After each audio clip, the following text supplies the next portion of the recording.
राम जी की श्रावण मास महात्म्य का पारायण करते हैं। 12वां अध्याय। ओम श्री गणेशाय नमः। हर हर महादेव। जय माता दी। जय श्री राम। जय श्री राधे श्याम। ईश्वर ने सनत कुमार से कहा, हे विदित ऋचा, अब श्रावण महीने के शुक्ल पक्ष की तृतीय तिथि के शुभ स्वर्णगौरी व्रत को कहूँगा। उस दिन शुभ स्नान नित्य कर्म कर संकल्प करे, 16 उपचार से पार्वती शंकर का अर्चन करे, प्रार्थना करे, हे देव, हे जगतपते, हे सुरसत्तम, मेरे द्वारा की हुई पूजा को आप स्वीकार करें। महादेवी भवानी के व्रत पूर्ति के 16 वायन दंपतियों को दे। मैं भवानी के प्रीत्यर्थ तथा व्रत पूर्ति के निमित्त उत्तम ब्राह्मणों को वायन देता हूँ।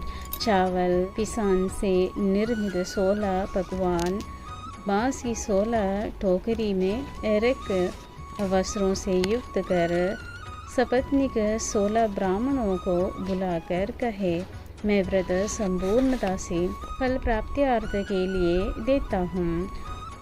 अहंकार आदि से संपन्न पतिव्रत धर्म युक्त शोभन सुवासिनी इसे स्वीकार करें। यूँ अर्चन की समाप्ति पर कथा श्रवण कर व्यास का अर्चन करें। सनत कुमार ने शिव से कहा, हे प्रभु, किसने इस व्रत को किया है? इसका क्या महत्व है? उद्यापन इसका कैसे होगा? आप ये सब मुझसे कहें। ईश्वर ने कहा, हे सनत कुमार, पूर्व समय में सरस्वती नदी के किनारे सुविला नामक प्रसिद्ध महानगरी थे। उसमें कुंवर के तुल्य चंद्रप्रभ नाम वाला राजा था।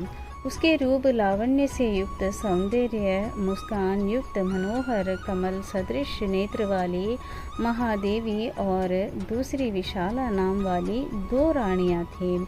इनमें से राजा चंद्रप्रभु को ज्येष्ठ महादेवी अधिक प्रिय थे।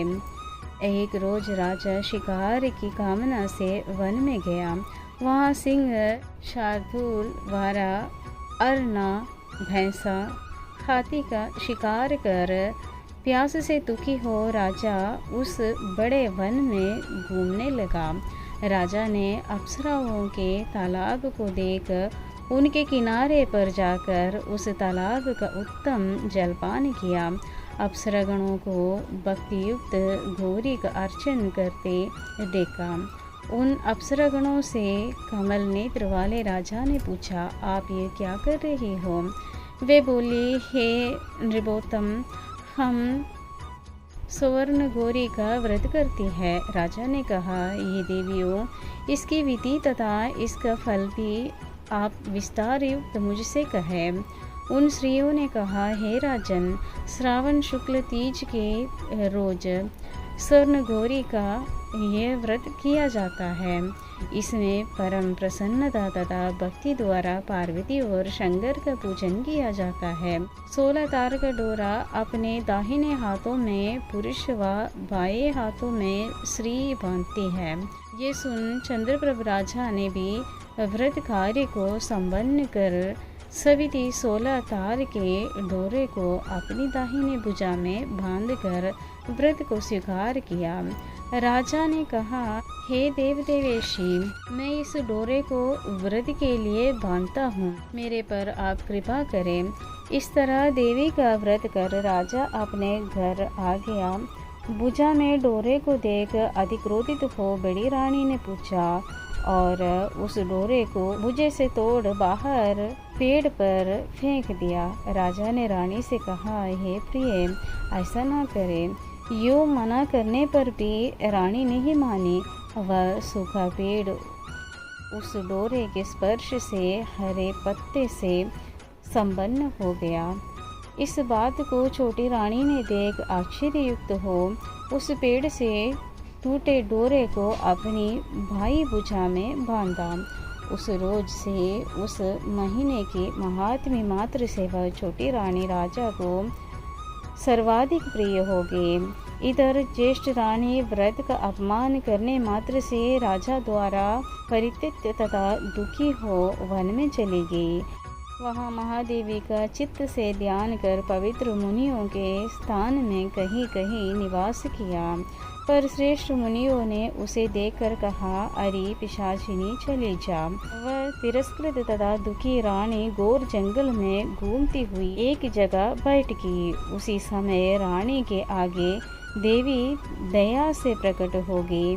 रानी ने भूमि पर दंडवत प्रणाम तथा स्तुति की। हे देवी, आपकी जय हो, आपको नमस्कार है। हे भक्त वरप्रदे, आपकी जय हो। हे शंकर वामांगे, आपकी जय हो। यूँ भक्ति द्वारा देवी के वर प्रभाव से गौरी अर्चन तथा व्रत किया। व्रत के प्रभाव से राजा उस बड़ी रानी को अपने घर को ले आया। देवी के वर प्रसाद से उसने सब इच्छाओं को प्राप्त कर लिया। दोनों रानियों के सहित राजा संपूर्ण राज्य का उपभोग कर घोर जंगल में घूमती हुई एक जगह बैठ गई। उसी समय रानी के आगे देवी दया से प्रकट हो गई। देवी नृपप्रिया रानी ने भूमि पर दंडवत प्रणाम तथा स्तुति की।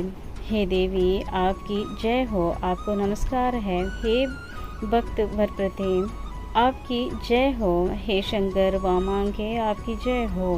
यूँ भक्ति द्वारा देवी के वर प्रभाव से गौरी अर्चन तथा व्रत किया।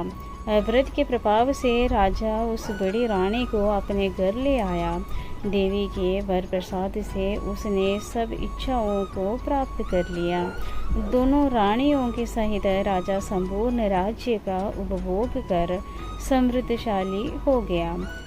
अंत में दोनों पत्नियों सहित राजा शिवलोक चला गया। 12वां अध्याय समाप्त। सबको जय श्री राम जी की। हर हर महादेव।